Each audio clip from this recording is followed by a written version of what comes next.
Hi. Today I will show you how to link two junctions together.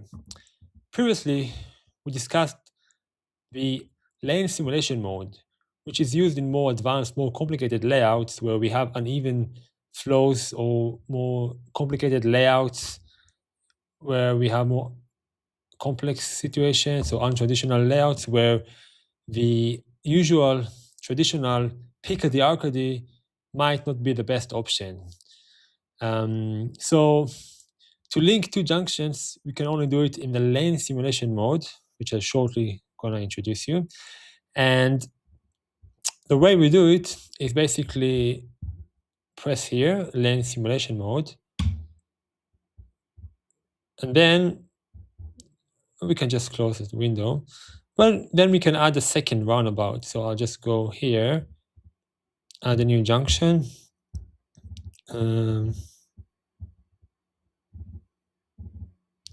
We can have a T junction or we can have a roundabout. Doesn't really matter. And then just for visualization, I'm going to rotate this one. Yeah, that's about it. Just gonna move it here. And now we just click on the connect button here. And we click the one of the arms and the second one here. And then we have the arms merged where the roundabouts are linked together. So it means all the flows coming from the, this is arm C, going directly to the second roundabout.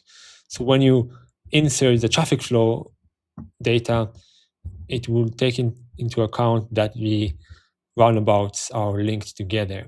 And that's a more robust way of modeling nearby junctions. I would say, as a rule of thumb, all the nearby junctions, which are not further than 20 or 30 meters apart, should be modeled in the lane simulation mode. Yes. Thank you very much.